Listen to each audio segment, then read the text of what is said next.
Welcome to the deep dive.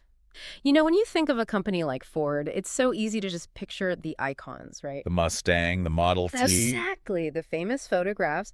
But what we're doing here is, well, it's different. We're going to strip all of that away, ignore the marketing, and get down to the brass tacks. We're looking at the actual systems. The incentives, the mechanical processes, the structural constraints that really define an American icon like Ford. That's right. Think of this as, well, it's an architectural analysis of a corporation. For you, the listener, our mission today is strictly analytical. We're not looking at Ford's story as a narrative of heroes or, boardroom villains. No. Instead, we're seeing it as a complex, interconnected set of operating systems.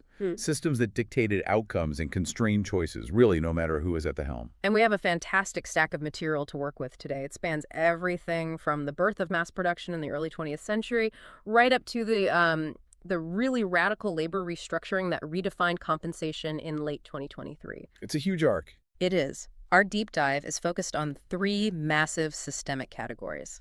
First, the foundational industrial logic of Fordism. Then, the almost bizarre structure of perpetual family financial control. And finally, the immediate, powerful structural changes brought on by the recent United Auto Workers agreements. It's really a study in how these rigid structures can create massive, predictable, and sometimes paradoxical outcomes. Absolutely. We're going to connect the dots across a century of corporate life. And we'll show you how Henry Ford's absolute, almost obsessive demand for control on the factory floor directly mirrored the financial mechanisms his lawyers designed decades later. All to ensure his descendants maintain control in the stock market. It's a story of control, and then finally the constraints that get imposed upon that control. In this case, by organized labor. So let's unpack this. Okay, so let's start at the very beginning. System one. Fordism. Right. When we talk about Fordism, I think we often simplify it. We just say the assembly line. But the sources make it so clear that this was a total industrial paradigm shift. It was a whole new way of thinking. The strategy was centered around achieving massive economies of scale. But to do that, you couldn't just standardize the product. You had to standardize the labor itself. And to really get that, you have to go back a step, right? Ford didn't invent this out of thin air. Not at all. To truly understand this revolutionary paradigm, we have to look at its intellectual predecessor. Ford didn't invent standardization. He perfected its application.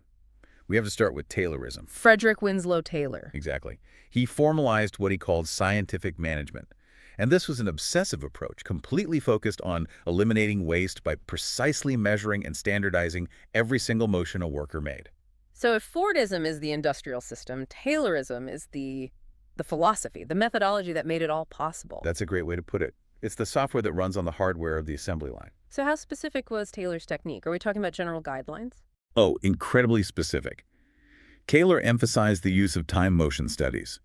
This involved an analyst standing there with a stopwatch, timing exactly how long it took the fastest, most efficient worker to perform a specific task. Like what? Anything. Shoveling coal, assembling a specific part. He would then break that task down into its smallest possible component. Into micro tasks. Exactly. Then he determined the single most efficient way to perform it, and then he would train all other workers to follow that exact sequence down to the second. So all the knowledge, all the control, it shifts completely. It moves away from the skilled craftsmen. Who might have had their own way of doing things, their own tricks. Right, and it moves directly to management. The system becomes the expert, not the person. That's fascinating because it means the worker's own personality, their individual skill, their creativity, it just becomes irrelevant. Worse than irrelevant. It becomes a problem, a variable to be eliminated. The worker was now interchangeable, just an extension of the system. And that's where you start to see the constraints and, the human cost of it all. Precisely. While Taylorism and Fordism were designed for maximum productivity, for pure economic efficiency, this brutal, rigid demand placed on the human element. It led directly to massive worker alienation. The tasks were so repetitive. Repetitive, often physically painful, and just mentally exhausting. The system demanded these new, complex, and highly rigid norms of order, exactitude, and precision.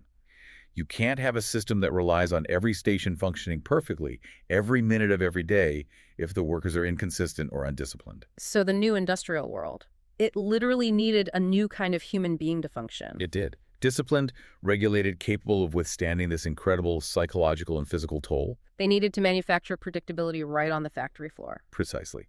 And the famous turnover rate at Ford. I mean, you hear these stories where they had to hire hundreds and hundreds of people just to keep a smaller number on the line. It shows the human element was just fundamentally rejecting this new rigidity. It was a brutal system. Which brings us to the famous counterbalance. The carrot side of the coercion needed to stabilize that workforce. Right. The high-wage strategy? It wasn't just about assembling cars anymore. It was about creating a functional, stable persuasion system. The famous announcement of the $5 day in 1914. Which was a huge deal at the time. Massive. Ford offered wages that were significantly higher than the going rate. It presented the possibility of a truly better, maybe even a middle-class standard of living for the worker and their family. But the sources are very specific about why this wage was needed, and it wasn't just pure altruism, was it? No, not at all. It was direct compensation for the incredible demands of the job. The wage was explicitly defined as being adequate to the new methods of production, meaning it was payment for the particular and intense expenditure of muscular and nervous energy. The high wage was, structurally, compensation for the incredible rigidity, the repetition, and the psychological toll of continuous moving line labor. It was a payment for selling your body and your mind to the rhythm of the machine. That's it, exactly. So that $5 day, it starts to feel less like philanthropy.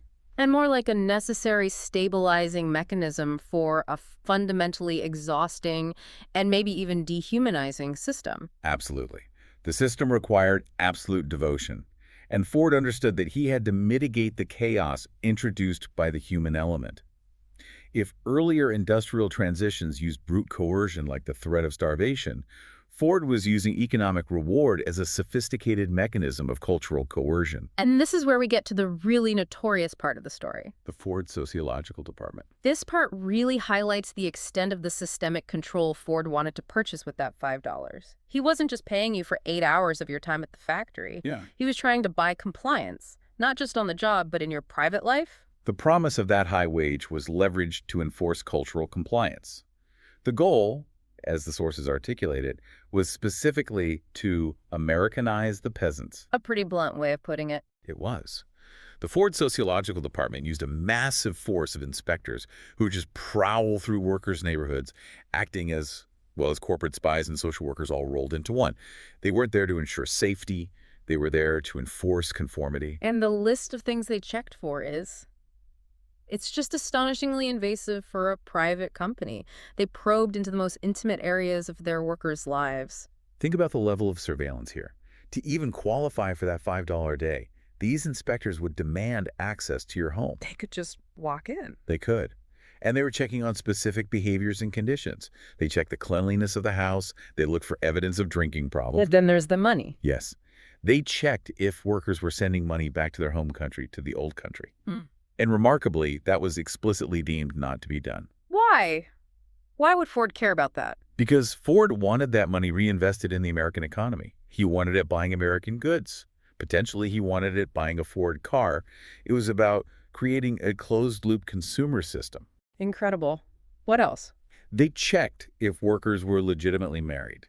They checked if they were keeping boarders in the house, which was listed as a bad idea. So if you were a recent immigrant trying to support your extended family back home, or if you were just trying to supplement your income by taking in a boarder, even with the high wage, Ford saw you as failing his test. The test of what a good American worker and a good American consumer should be. And what happened if you failed that test? The failure had immediate, severe consequences. If you failed this initial inspection, you were given a limited amount of time to amend your ways. To clean up your act, basically. Exactly. But if you failed a second inspection, the consequence was swift and brutal. You were fired. You'd lose the premium wage and often your job altogether. It's the perfect encapsulation of how the system worked. It used economic reward as a mechanism of cultural coercion. Ford needed workers who were stable, predictable, and fully integrated into the consumer economy he was building. The industrial system demanded a new social system to support it. And that ambition for total integrated control, it didn't just stay in the home. It manifested physically in the ultimate industrial behemoth. The River Rouge complex. By the winter of 1928, River Rouge was fully operative. It was an empire designed to churn out 10,000 cars a day. We have to zoom out to really understand the structural logic here. It was the complete physical realization of vertical integration. Let's define vertical integration in this context. What did that mean for Ford? It meant controlling every single stage of production, from the raw material to the finished product, all within one unified industrial space. At River Rouge, they brought in iron ore at one end. From Ford-owned mines on Ford-owned ship? Exactly. They smelted the steel in Ford's own furnaces, manufactured the parts, poured the glass, produced the tires, and then assembled the car. All of it within this massive cluster of connected buildings. This industrial empire was completely under Ford's control. It took in millions of dollars of raw materials at one end and ended with finished cars rolling off the assembly lines the other. The scale is almost unimaginable. Over 75,000 people employed there, operating around the clock in 3 8-hour shifts. It was described as the very heart of American industrial civilization at its peak. It was the vanguard, the most advanced, the most sophisticated manufacturing facility in the country at the time. And Henry Ford's fundamental incentive in building this total system was, well, it was rooted in his desire to control what lay just beyond his grasp. He hated inefficiency. Despised it. If anything was outsourced or decentralized, he worried about waste. He encapsulated the logic of industrial efficiency perfectly with his harsh adage, "From time wasted, there can be no salvage." The whole system was built on that premise that maximum efficiency required absolute internal control. And yet, here's the incredible paradox that's revealed in the sources. The tension within the system's architect himself. Right. Ford creates this massive, noisy, polluting industrial world that was totally rationalized for production. Yet personally, he longed for the simpler agrarian era he had helped destroy. And that longing wasn't just a passing thought. It manifested in a counter system he built, literally down the road. Greenfield Village. He conceived it as his tranquil antidote to the ceaseless clamor and pollution of the River Rouge complex. He spent years meticulously restoring his boyhood home, reproducing his mother's china, replicating the workbench where he repaired watches as a kid. And he didn't just restore his own things. He started acquiring other historic buildings. The Wright brothers' bicycle shop, Thomas Edison's laboratory. He had them dismantled piece by piece and reassembled miles away in his village. So on one hand, he creates the world's most intense, forward-looking, high-efficiency system of total integration. And on the other, he constructs this hyper-accurate, nostalgic past as an escape hatch for himself. It highlights a deep psychological constraint that was imposed by his own system. The drive for total vertical control in the industrial process was so intense, so rigid, that it generated a world that the man himself, the creator, could not comfortably inhabit. He had to build a museum to house the pieces of the pre-industrial life that his own revolution had shattered. It makes the River Rouge system not just an industrial blueprint, but a psychological one. A system that, by demanding such perfection and control, generated its own powerful systemic reaction in its architect. And that drive for control, which defined the factory floor, it didn't die with Henry Ford, did it? It just moved. It moved right into the financial structures of the company. Absolutely. Which brings us to our next deep dive. We're shifting from mechanical and social systems to financial systems. And the structural constraint here, decades later, is the dual-class stock structure. This is what dictates how family control is maintained in perpetuity. This is a textbook example of a governance constraint that completely subverts the usual rules of corporate finance. Where capital ownership is supposed to equal control. Generally, yes. Yeah. But in Ford Motor Company, the Ford family shares possess a massive 36 votes per share. 36? 36, compared to the tiny 1 vote per share held by regular external shareholders, both. So let's just try to grasp the quantitative disparity here. We're talking about nearly 1 billion non-Ford family shares whose voting power is essentially diluted to meaninglessness. The structural purpose is beautifully clear in its simplicity. This dual-class stock structure reduces management accountability to the public market. It allows insiders, in this case the family, to retain corporate control that's highly disproportionate to the amount of their capital actually at risk. So they can continue to direct the company's fate and strategy, even if the public stake financially just dwarfs their own investment? It isolates them from market pressure. It's a wall. It really is a high-level form of structural control. It's a financial analog to the vertical integration at River Rouge. That's a fantastic comparison. But how did this highly unusual mechanism even start? I mean, it feels like something from another era, yet it dictates 21st century governance. It does, and the origin story is surprisingly specific. It's tied directly to U.S. tax policy in the 1930s. Specifically, the 1935 wealth tax. Exactly. Instituted by President Roosevelt. That tax established an inheritance tax of 70% on large estates.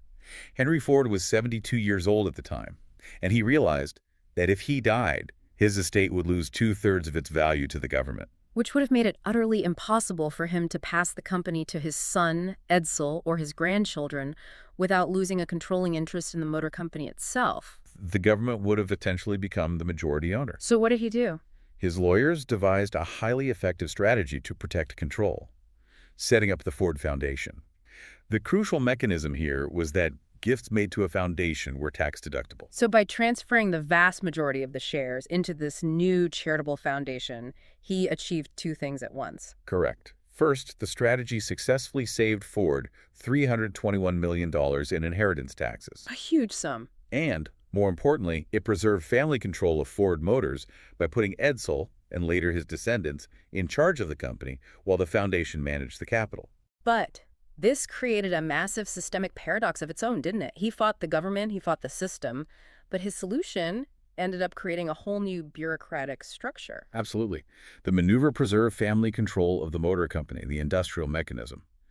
But the solution, freezing the capital in the philanthropic foundation, paradoxically put that immense capital into the hands of the very bureaucratic types and institutional thinkers that Henry Ford had famously battled and despised his whole life. He hated academia, finance, bureaucracy. All of it.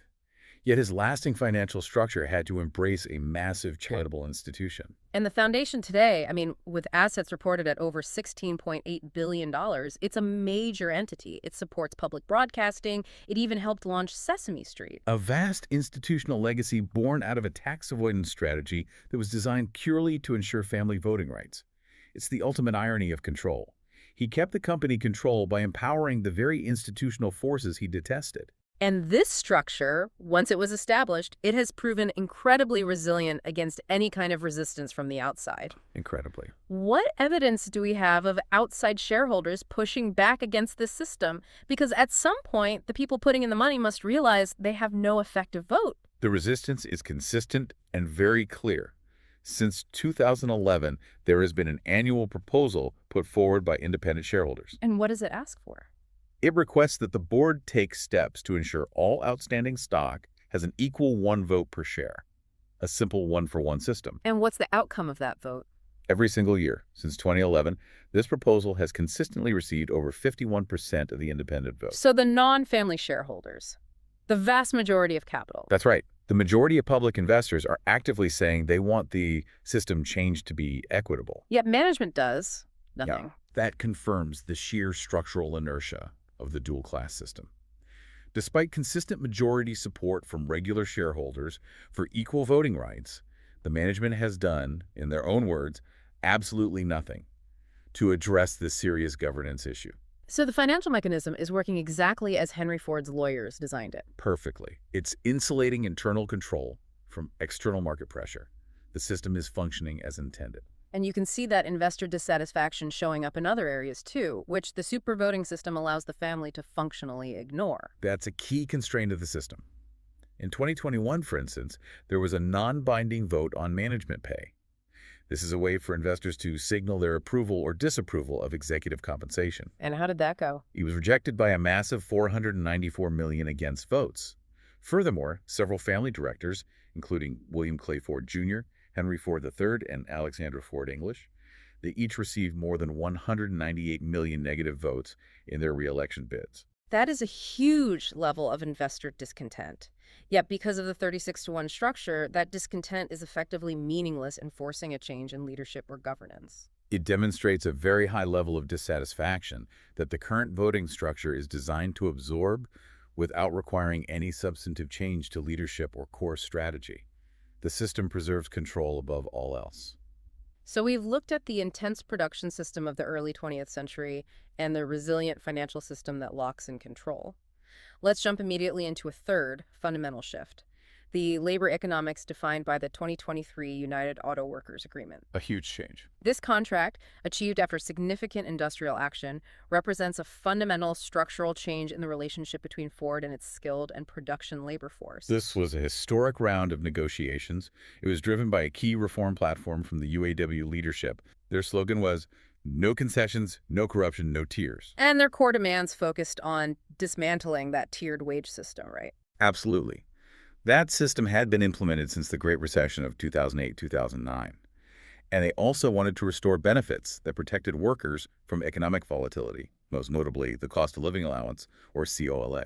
The tiered system was a major constraint on new workers. It essentially created two classes of employees doing the same work for vastly different pay and benefits. Exactly. First-tier workers retained their high pay and pensions, while second-tier workers who were hired after the concessions, they faced much lower wages and required years to progress, if they progressed at all. The UAW saw this as fundamentally undermining labor solidarity. So let's detail the immediate structural shifts in compensation, because the numbers here they're game-changing for labor economics in the auto sector. They are. First, the basic pay structure was fundamentally reset. The agreement provides a combination of annual general wage increases, including an unprecedented 11% increase immediately upon ratification. And that's the first annual base wage increase in Over 20 years. It signals a clear end to the long period of wage stagnation in the industry. The second massive change is the compression of the seniority progression. This affects how fast a new worker can reach the top pay rate. It basically dictates their lifetime earning potential. This is a major structural correction. Before the agreement, the progression for a new worker to reach the top rate, which is a relatively low $22.50 an hour, it took a grueling 8 years.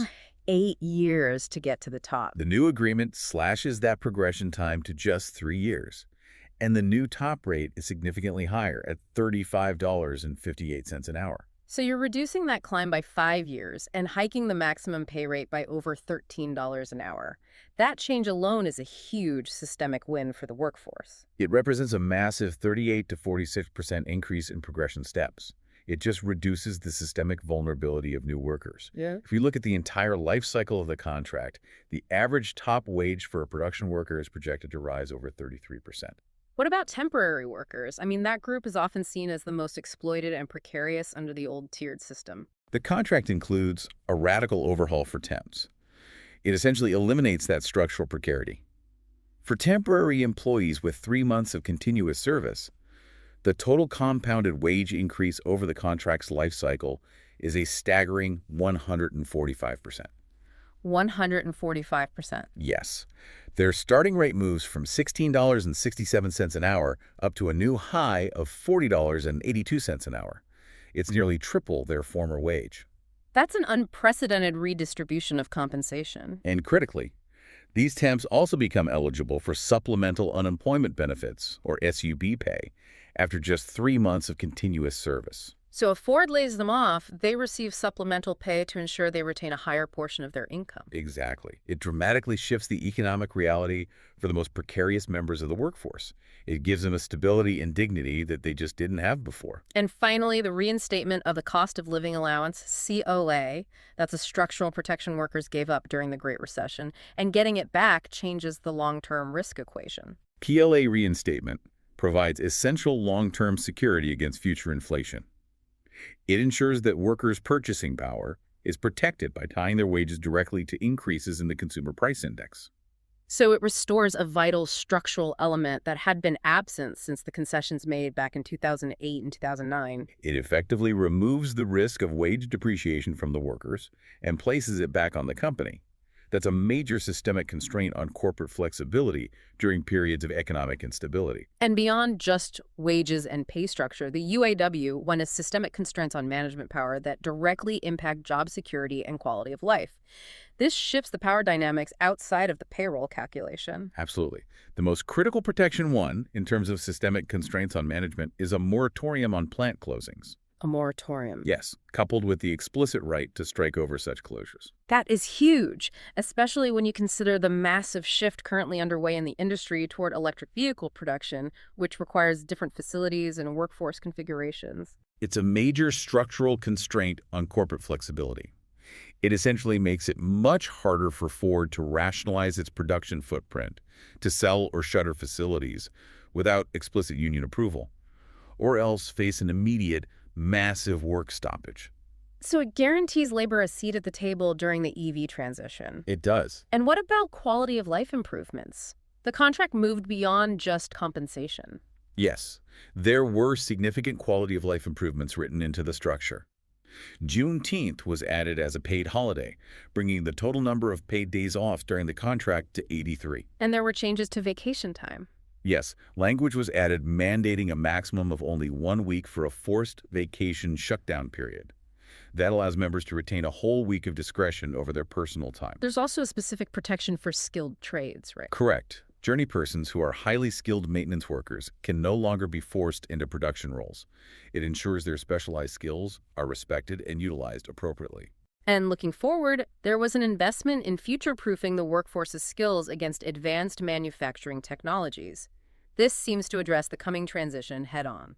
The bargaining committee won a $1 million investment toward a Workstation of Tomorrow assembly cell at the UAW Ford Technical Training Center. What's the purpose of that? It's not passive training, it's specific. Training skilled and production UAW Ford members on advanced technologies as they are introduced. This ensures labor is involved and prepared for the technological shift, rather than just being replaced by it. It builds strict resilience into the workforce itself. It's so important to place this entire structural shift in its economic context. This negotiation occurred when the big three automakers were reporting record profits. That context is crucial. In the first half of 2023 alone, Ford reported $3.7 billion in profits. The total profits for the big three exceeded $20.7 billion. So the union's argument was basically that the industry could afford to share those profits. Exactly. Especially since the workers had made such severe concessions during the leaner times of the Great Recession. This time, the systemic constraint was the threat of lost profits. And the strike itself, which was highly targeted, still had major repercussions for Ford's bottom line. It speaks to the economic power of labor action when it's strategically deployed. The strike was limited. It only affected about 36% of Detroit 3 production by October. But the key was striking high-value, profitable targets. Like the Kentucky truck plant. Exactly, which produces highly profitable trucks and SUVs. Ford reported that the strike ultimately cost the company an estimated $1.7 billion in lost profits. $1.7 billion lost in a short, targeted strike. That economic disruption immediately translated into significant long-term systemic investment requirements in the final deal. That is the cost of securing labor stability. The contract locks Ford into specific, significant investment commitments in U.S. plants. All to secure labor stability during this transition to electric vehicles. Yes. For instance, this includes $1 billion invested in Kansas City for the F-150 and HEV production, $1.2 billion for Louisville assembly. There are also specific investments in components plants, like $200 million in Rawsonville for new battery programs. So these commitments aren't just investments, they represent the systemic cost of the new protected labor structure. Ford must now make these capital expenditures to secure the stability of its workforce and its production footprint. It's a fundamental reweighting of power. And this leads us directly to the final systemic challenge facing Ford today, which is how to manage this transition while maintaining its unique. Well, it's not vertically integrated anymore, is it? It's fragmented. It is. A new kind of internal model, all under the constraint of that dual-class stock structure. So this is the most contemporary system challenge, internal fragmentation. Yes. While Henry Ford sought total vertical integration at River Rouge, the modern company is splitting itself into two distinct, internally competing units. Ford Blue and Ford Model E. Ford Blue handles the profitable internal combustion engine business, and Ford Model E handles the innovative but high capital cost electric vehicle operations. So how does this fragmentation of the industrial system, moving away from that River Rouge ideal, incentivize internal competition or constraint? Well, the goal is agility and accountability. Ford Model E is designed to operate like a startup, focusing purely on innovation, speed, and software development. But it's capital intensive and it's currently losing money. And Ford Blue. Ford Blue, the highly profitable unit, essentially acts as the cash-generating engine. It's funding the massive capital expenditure of Model E. This structure forces each unit to focus on different metrics: profitability versus growth and future technology adoption. But this contrasts so sharply with Henry Ford's ethos. He craved cohesive control, total integration. This new model seems to embrace a kind of controlled chaos and specialization. It's a systemic acknowledgement that the complexities of modern automotive manufacturing, especially this EV transition, are just too vast to be managed under one single rigid umbrella. So they're sacrificing the cohesive, singular control that Henry Ford craved. They are, for the sake of organizational agility and market responsiveness. This fragmentation is itself a systemic constraint, forcing the components of the company to justify their existence and their efficiency independently. It's a fascinating look at how a company's foundational belief system, in this case absolute control, must evolve when faced with modern market and labor constraints. From the social control of the $5 day to the financial control of the 36-to-1 stock structure to the negotiated control of the UAW contract, it's always about the mechanics of power. Okay, let's unpack this. We've tracked Ford from the rigid social control of Fordism to the resilient financial control of the family structure, and now the radically reformed labor structure of 2023. We never summarize here, but looking back at the historical arc of these systems, what fascinating and unresolved systemic questions remain when we view Ford through this analytical lens? We are left with three crucial systemic questions, I think, regarding how these layered structures will fare in the future. First, if Fordism succeeded historically by rigidly enforcing new social habits via economic coercion, the sociological department model, can the new system of high-wage, high-protection labor thrive globally? Against competitors using decentralized and flexible post-Fordist models. Exactly. We see competitors increasingly relying on outsourced manufacturing to Asia and South America, where the value of production efficiency is lower. So does this newly rigid, highly protected labor contract put Ford at a structural disadvantage against the rest of the global market? Or is this stability actually a systemic asset? That's a massive question about global competition. The second systemic issue is clearly about the financial foundation and its long-term viability during this massive restructuring. Right. The dual-class stock structure, established as a reaction to 1930s tax policy to avoid the wealth tax, has proven incredibly resilient against investor dissatisfaction for decades. So the question is, can this concentrated financial control structure successfully navigate the radical industry restructuring of the electric vehicle transition, a transition that requires massive, often risky capital expenditure? Can it do that without eventually alienating the critical public investment necessary to fund that scale of change? The public owns the capital, but the family owns the control. How long can that disparity hold up under the massive demands of the EV transition? And finally, there's the question of physical control versus fragmentation. Henry Ford sought total vertical integration at the River Rouge complex. The modern strategy is the structural opposite. Separating the profitable past, Ford Blue, from the risky future, Model E. So how does this fundamental fragmentation of the industrial system incentivize necessary internal competition or constraint compared to Ford's original system of total integration? Are they sacrificing the cohesive, singular control Henry Ford craved for the sake of agility? And if so, what systemic risks does that internal competition pose to the overall health of the brand? The deeper you dive into an American icon, the clearer the complex mechanisms become. And that's our mission here. Understanding the structures beneath the outcomes is always the most valuable knowledge. If you want to continue examining the systems that shape our world, you know where to find us. For more deep dives into the mechanics beneath the story, visit WhyItTV.